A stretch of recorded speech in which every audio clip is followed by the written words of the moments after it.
Hello, everybody. I'm going to start with a question.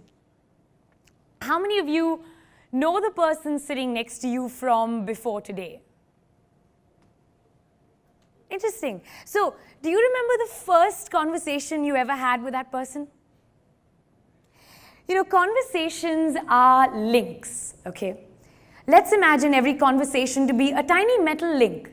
And every time you talk to a stranger, a metal link is formed.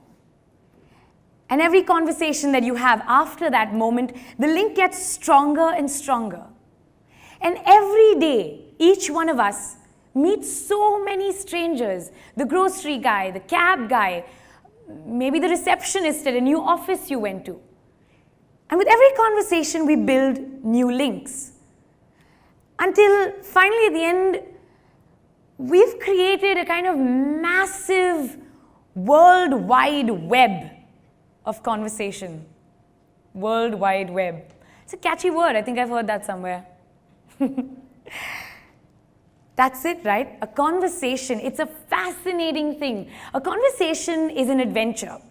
A conversation gives you a whole new perspective. A conversation opens a door. Conversations can make war, and conversations can make peace. And conversations define who we are as a human race. And think about this. Every single person in your life was once a stranger to you. And you knew nothing about them until you had that first conversation. So I'm here today to tell you to talk to strangers and to have a conversation. And I'm here to tell you how. 7 ways that you can make a conversation with almost anyone. I'm a radio presenter, and I love talking to people. I do. I love it. And I'm so glad that I do it for a living. Here's what my day is like, right? Every single morning, I go into an empty room, and I put on a mic, and I have a conversation with 1.6 million people that I can't see. Yeah. You know what the hardest part is though? It's time. In a 4-hour show, I get 20 minutes. That's all the talk there is. And in 20 minutes, I have to convince you that I am your best friend. How do I do that? How do I establish a connection? I have 20 minutes to inform you, to excite you, to engage with you, but most importantly, 20 out of the 20 times that I switch on that mic, I have to leave a smile on your face. Except, I can't see you, I know nothing about you, and I have no way of gauging your reactions. How do you do it? How do you talk to a stranger? Well, my 9 years in radio have taught me these simple little tricks. Strangers, they are everywhere. And we've always been told, don't talk to strangers. But I beg to differ. Every stranger comes with an opportunity to learn something new, an opportunity to have an experience you've never had, or hear a story that you've never heard before. And you've had that moment, right? You're in the room with someone you don't know, and you look across the room, you see a stranger, and you think, I want to talk to this person. And you can almost hear the first word, but it just won't come out. It kind of gets stuck about here. It kind of goes up and down. And you don't know, you know what? Here's my advice. Just say it. What's the worst that can happen? They won't talk to you? Well, they're not talking to you now. The first word, floodgates. I truly believe that the first word acts as a floodgate. You know, once you said the first word, everything else just flows. So keep it simple. A hi, a hey, a hello. And do what every good bowler does. Just gather the enthusiasm, the positivity, the energy, put on a big smile and say, hi. I know, there's going to be that strange moment right now. Turn to someone sitting next to you, stick your hand out and say hello. Go on. I love the awkward laugh. Why is she making us do this? The first word, floodgates. Here's a challenge we face every day. Time. We have 90 seconds on radio and we have to make that conversation with a stranger memorable. So how do you do it? What's the biggest challenge? Honestly, if we get stuck in the rut of, hi, hey, how are you? I'm fine. What's going on? Nothing much. Same old. So tell me what's new. There you go. 45 seconds down, wasted. Right?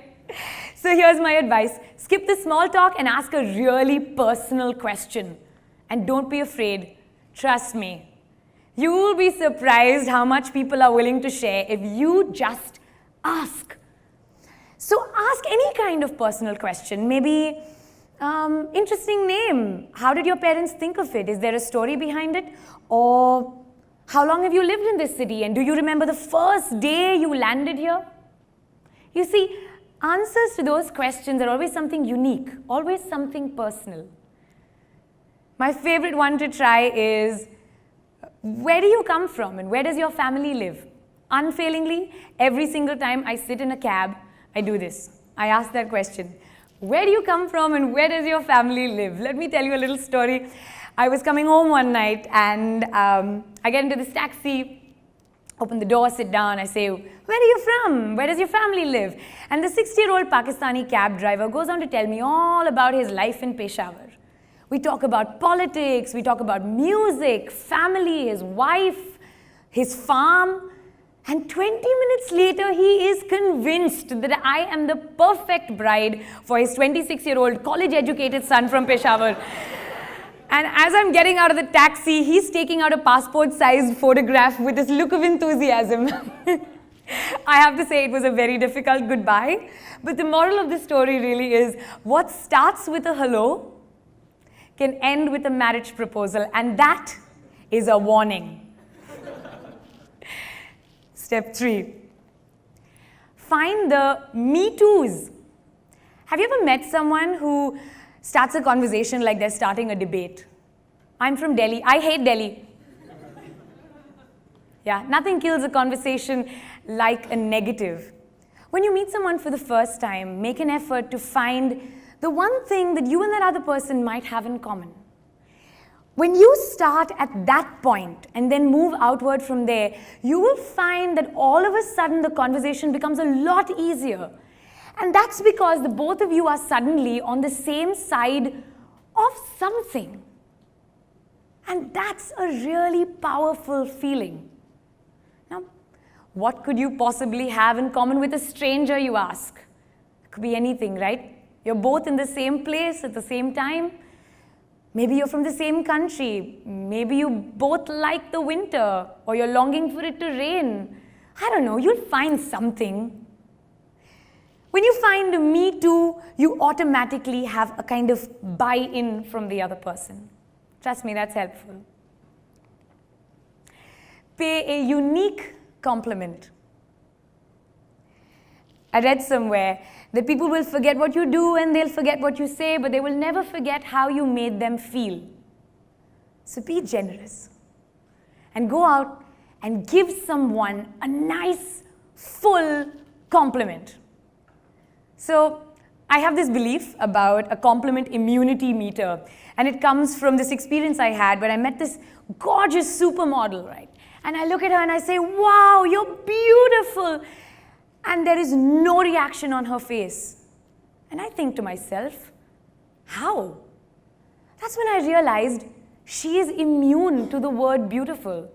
She's probably heard it 100,000 times today. And if she's on social media, she's heard it 1,000,000 times today. There are some words that each of us have developed an immunity to. It could be nice, it could be awesome, it could be cool. Stay away from these. Try and construct a compliment that's unique and genuine, and you don't have to lie. Really. When you look at someone and say, I love how when you smile, it's like your nose smiles, and then your eyes smile, and your ears smile, even your forehead smiles, and suddenly the whole person is just smiling. You see, I hope that's a compliment you're not going to forget for a while. Pay a unique and genuine compliment. Ask for an opinion. All of us have opinions, trust me, and we all want them to be heard, and everybody wants validation. So go on and ask for an opinion, and that's when you open up a two-way street. That's when the real communication begins, and you will be surprised how much you can pick up about a person just by asking their opinion on something pretty generic. Here's a mistake that some people make. They ask your opinion about something really difficult. It feels almost intimidating. If I'm in a room full of very well-informed people and someone was to come up to me and say, "So what do you think about the way the oil prices have affected the real estate market in Dubai?" I feel a bit cornered. I feel like I might fail, and this is an examination, and that's the lesson. Nobody needs to fail at a first-time conversation. Just ask something simple. Keep it generic. How do you like your coffee? When was the last time you watched a movie? What did you think of it? And when somebody gives you their opinion, really listen. Don't listen to reply. Listen to listen. There's a difference. And that brings me to my next point. Be present. I know you've been through this. I know I have. You're pouring your heart out to someone, and they're like this. Yeah, go on, keep talking. I can multitask. What's with the Wi-Fi? When someone's trying to communicate with you, the least you can do is really be in that conversation. Just be wholeheartedly present. Just be there. And oh, my favorite part, make eye contact. Trust me, eye contact is where all the magic happens. You can feel the conversation. And trust me, when you're looking at someone in the eye, 9 out of 10 times, they will not dare look away. Right? Now, if only I could look into the eyes of 1.6 million people, I would not have to worry about you guys tuning out during the ad breaks. That brings me to this. My favorite point, because I think it's got a catchy name. Name, place, animal, thing. You remember that game? Remember the little details about a person. Remember their name. It's so important. It's awful when you meet someone for the 18th time and you say, "You must be Paul." No, Peter. Something with a P and it ends with... It's terrible. Remember someone's name and say it back to them. You have no idea how important you're making them feel. And that's not the only detail. Remember all the other details as well. The places they like to go to, the places they've been to, the places they want to go to, their pets' names, how their pet's been feeling lately, the things they like. Remember their children's names. That's such a winner. And remember their wives' names and their girlfriends' names. Just don't mix up the last two because that could be disastrous. Remember these little things about people and repeat it back to them. Ask, be genuinely interested, and automatically you kind of become an investor in their well-being. So they feel responsible to you to keep that conversation going. So there we go. 7 amazing ways that you can make conversation with anyone, and 7 reasons why you should use the break that's going to come up to talk to a stranger that you don't know. I'm going to end with this analogy. A conversation is like reading a book. You can turn to any page you want. You can flip to your favorite chapter. You can read as long as you want, and you can read what you want. And every person, trust me, is a really good book. And it saddens me so much that entire human lives are being boiled down to 140 characters and catchy headlines, because that's not what we are. We are not abridged versions. We are entire human stories. We deserve more from each other. So what are you going to do in this big world that we call the library? Are we going to walk around and look at the hardbound copies and read the titles? Or are you going to actually reach for a book open a page and start reading a story. You decide. Thank you.